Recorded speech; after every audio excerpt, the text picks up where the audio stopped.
I'm grateful to US-India Political Action Committee, FIIPS, and American Foreign Policy Council for organizing this event and giving me an opportunity to interact with you. Ladies and gentlemen, before I start, I've got two small questions to pose. Can you hear me now? I think I was talking without this thing here. That pertains to the subject which I have been asked to speak on. Moderate and balanced Afghanistan, imperative for regional security. Is there anyone in this room who subscribes to the idea that a violent, turbulent, extremist, unstable Afghanistan is good for the region? I think no one accepts. So I think we have got consensus on that, as far as the subject is concerned. But there is another question. Does any one of you feel that while it may be good for the region, but probably it has got no implications for the rest of the world? That is, Afghanistan poses a turmoil, and Afghanistan in turmoil, Afghanistan that is violent, Afghanistan that is supporting extremism. It constitutes only a threat to the region and not to the countries beyond the region, not the United States, not the West, not the rest of the world. You don't subscribe to that view. So I think the subject is not actually whether moderate and balanced Afghanistan is required or not. It is required. And let me tell you, it is not only required for the region, it is required for the entire world. Then what are we really talking about? What is this subject about? The problem is this. What we really are talking about is that we all have a certain wish, a certain assessment. And we think that things will happen, or won't they happen that way? There's a question mark. There are optimists, and then there are pessimists. Well, I am an optimist, not because they are always right, but because they keep the hopes alive till they are proved wrong. That is good enough a time to live. Why is there a gap between the optimists, the pessimists, and the people who are doubting? It is basically because there is a sharp variance in critical assumptions on which we are working. I wish that there is a stable Pakistan. It's a moderate Pakistan. And all those who wish and anticipate and are planning and working on that, like our chairman for the session, Mr. Jav Smith, consciously or subconsciously, they are working on 4 assumptions. Their first assumption is that Afghanistan, which ushered into a democratic process, following the Loya Zirga, was able to have a constitution and then an elected president. Probably there will be an automatic transition to this democratic process. It has stabilized itself. And there will be transition of power in which different ethnicities, different groups, whatever their other beliefs may be, will fall in line. And there will be the transference of power, there will be elections which will be peaceful. And it will be in 2014. This is one assumption. If this assumption is not true, then we are talking the opposite of it, is something which is quite a different one, which is a civil war situation, bloodshed, and then eventually, in whose hand the reign of power will come, in that this thing of violence is unpredictable. So that is the first assumption. The second is that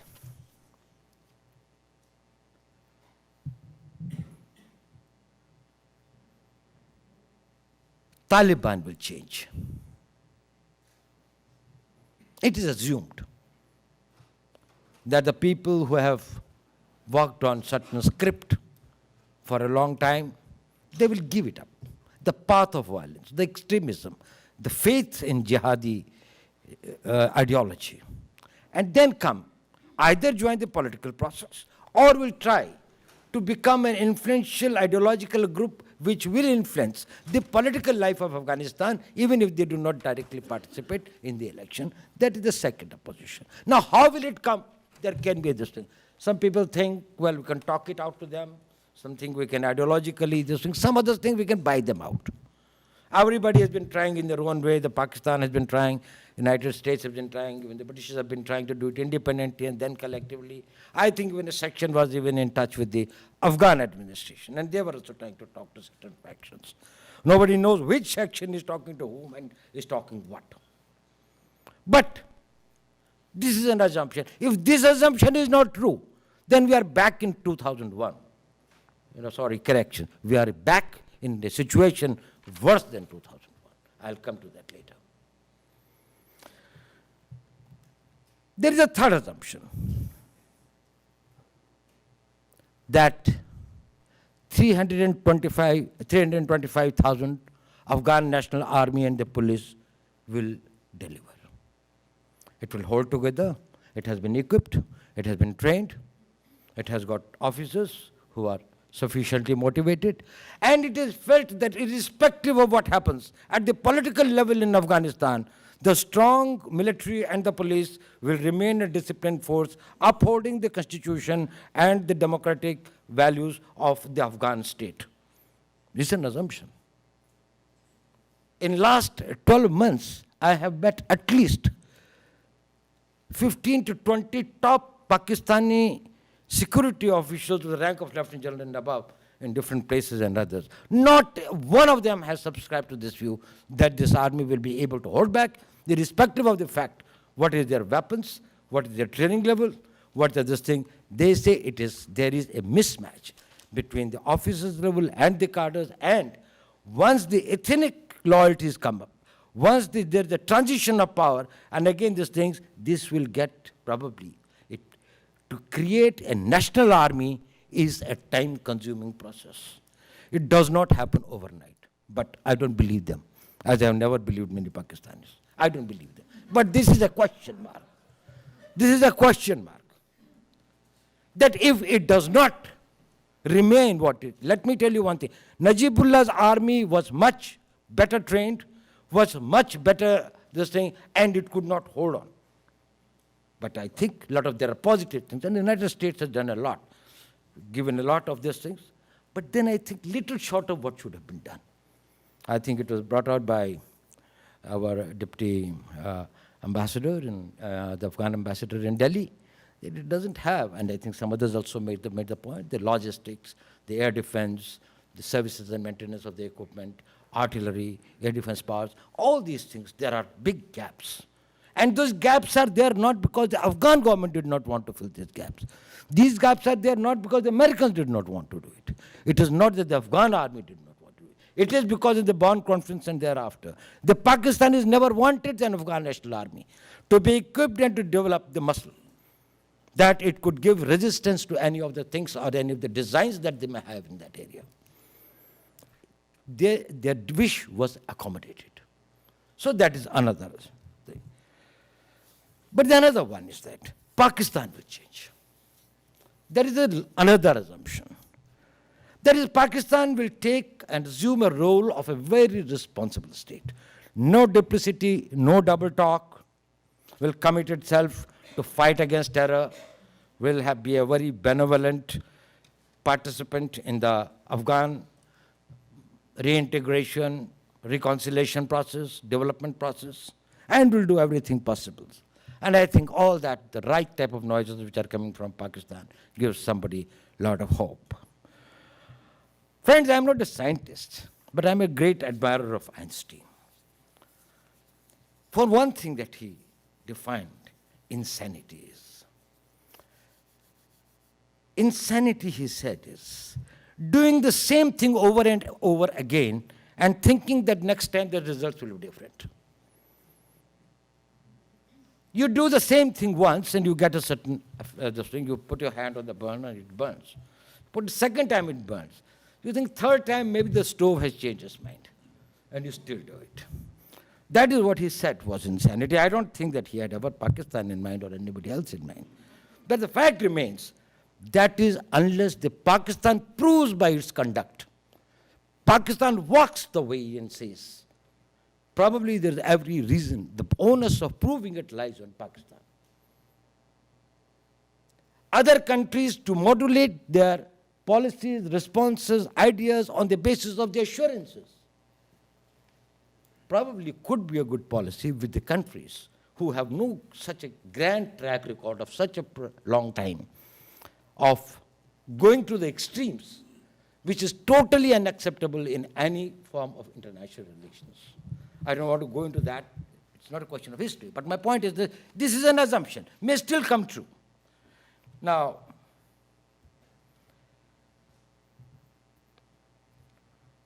my grievance is not about whether the assumptions will come true or not. I'm no diplomat, I'm no intellectual. I'm a security man, plain and simple. We make assumptions, and we work on that. We hope for the best and try for the worst. If it doesn't come true, we will face it and fight it. That is not the problem. I have got a problem on some other count. That is, you do everything to see that these assumptions don't come true. In all the four of it, let us see what all has been happening after the surge, or before, after the point that we talked about. We first talked about the withdrawal, then took the initiative of surge. I do not know. We couldn't understand, at least I could not understand. Because if surge is supposed to have a deterrent effect or a punitive effect, if you have already announced that you are going to withdraw in 2014, it won't have that effect. You only have to bide the time. But from that time onwards, whether we are talking now of the zero option, now we are talking about the new things that is, a lot of new, this thing that security arrangements, now I think the zero option has been given up. The security arrangement has been accepted with the chief of staff who was there in Kabul, I think, day for yesterday. Now there's this thing of the resolute support is the new operation, resolute support that is to follow. Now that it has been accepted that, well, Karzai is going to cooperate, and, well, there will be not a zero option, but there will be, now they will be talking by October, they will be finalizing it. That is, a lot of things are happening. But are these things happening by which we are trying to make the assumption on the basis of which we are hoping that the process will succeed? Are we reinforcing them, or are we going against them? Now take one by one. We talk about strengthening the democratic process. By undermining Karzai's position and allowing in Doha talks with those people who are claiming themselves to be the Emirates of Afghanistan, seriously undermines the democratic credentials of the government that has come through a legitimate process of legitimate electoral process. Let us not talk about personalities. Let us talk about processes. Processes are important. Karzai might have failed. But if the democratic process is undermined, then the transition of power, these are the people whom you have got to fight again through a democratic process. If you delegitimize it, if the very people who installed it, who are instrumental in building it up, probably will be quite, the very purpose will be negated by that. While we had been talking about the assumption that security forces must be strengthened, how much has been the denial about the security forces? If they do not want to go to Afghanistan, to Pakistan for training, you would like them to go to Pakistan for training. You would like to put artificial restrictions on them that if you go to India, probably the sensitivities of Pakistan would be adversely hurt, and therefore that becomes unacceptable. If they want a certain types of weapons and arms, you think that a vetting by Pakistan is necessary. The very country which is interested in seeing and ensuring that Afghanistan does not stabilize. That's why I asked the first question. Is there anyone in this room who thinks that there is a vested interest? There is a class of people which are known as the conflict entrepreneurs. I also belong to that very class, who have got a vested interest in continuing the conflict. And they derive their net advantage from the conflict. There are people within Afghanistan. there will be people out of Afghanistan. If they are the very people whose conditions you are meeting at, you are undermining, you are working in a way different to the assumptions on which you had been trying to make your strategy work. The strategy was based on certain assumptions. And then about Pakistan, the many things that have happened. And recently we find that there has been a certain amount of the new assurances that have been given. The new sort of handing them over a certain initiatives, including the talks which were happening, including the tie-ups with the Taliban. Well, many of these things are known, some of these things are not very confirmed. But we all know that some of the understandings and the things that have been worked out probably do not necessarily make Pakistan in a position where we can really depend on it very, very substantially. So the matter of concern is that the straws in the wind are indicative that we are working in the direction opposed to the assumption on which the strategy of peace, moderation, and stability in Afghanistan is based. If that happens, the post-2014 scenario may not be exactly what we are expecting it to happen. In my own opinion, I don't think that it is going to be some catastrophic big war, but it is going to slide millimeter by millimeter into this thing where the Taliban will start strengthening and taking control of the civil society. They have already taken control of some areas, and in spite of the fact that there was a heavy presence of the International Assistance Force, in spite of the fact that there was a democratic government which was relatively powerful, we may have a weaker democratic government next time. It is in spite of the fact that there were not that much of an interference from Pakistan as it normally would have been, there might be a situation where the radicals might be able to strengthen themselves. And gradually, some other proxies of theirs who may assume power, who may get political power, they would be able to float and make them take the power, which may be quite close to a regime or to the people who are able to influence the events from across the border. So the challenge before us is, how do we make these assumptions work? What is that we have got to do from now till 2014 and have a roadmap for the post-2014, where there will be the presence of the Western troops there, and what is that India can do? What is that the other democracies can do? What is that the other countries of the region can do, including Pakistan? What is that can be done to see that the Pakistan, which is an important country, Pakistan is an extremely important country in this whole thing. And we have got to carry Pakistan with us. We have got to make it believe that it is in the Pakistan's interest. How is it that we give that assurance to Pakistan? That it is in its larger interest, that it has peace with India, that it has a stability in Afghanistan, that it is able to work in its own best interest by minimizing the conflictual situation. Presumption that people always work in their best self-interest is one of the worst presumptions of history. It doesn't happen that way. So, ladies and gentlemen, my point is, India has got a big responsibility in a sense. What is that India can do? What is that the United States can do?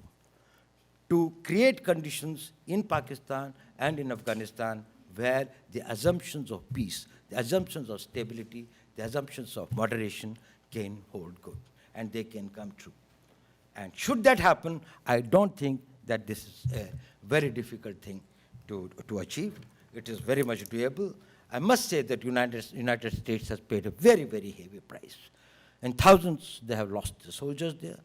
They have paid the huge money cost over there. And let this entire investment in peace, let this entire investment in fight against terror and extremism not go waste. Should that not happen, probably we will be starting from a very, very from the point 00, and that point 00 will be much more difficult this time to contain and control, and its consequences and repercussions on Pakistan will be very heavy. Now, I will just tell you one small thing before I close, that why in India we are quite concerned about it. You know, barely about 2 weeks back in Washington, D.C., there was an ambassador's roundtable. And in that, as the media reported it, Ambassador Blackwell was quoted, and I quote, "There is no evidence that Pakistan military has changed its view. Its primary role is to prevent the rise of India. It continues to look at Taliban as a strategic asset that can be leveraged to further its strategic objectives vis-a-vis India," unquote. And what is this strategic leverage against India? You know, jargon, and we get confused, and we say strategic leverage. Probably it is some sort of abstract painting or something that they would like to use. On July 11, Brigadier Siddiqui, for whom Pervez Musharraf had a great respect for his scholarly views and for his seniority and all that, he wrote a very interesting article, and in which he has quoted that in a meeting. And he has quoted General Pervez Musharraf, and he said that Mr. Kayani was the ISI chief at that time, which appeared in the news on 11th of July. 11th of this month. And I will just quote these words. And he says, what Blackwell says is the continuity of the intent, continuity of the desire to exercise that leverage, and here is the leverage. And Pervez Musharraf says, "Sir, the Taliban are our strategic reserves. We can unleash them in tens of thousands against India anytime we want," unquote. Now, this is the leverage. Now, they may look very far-fetched. They may look that, well, they are not a matter of concern. Probably sitting here in Washington, you may think it is not. But then, if somebody would have said that, well, what happened on September 11, that was also too far-fetched, when somebody must have thought or talked about it. Things, when they happen, do not look as far-fetched as they look when they do not happen or they have not happened. And the last thing that I would like to say is this, that radicalism or threats like this are not in geographical limits. If there is a threat, it will not only be for the region. It will be a threat for all of us, for the entire world. Terrorism is a potent threat, and we have got to take a very, very serious and a very considered view about the things that we do. Thank you.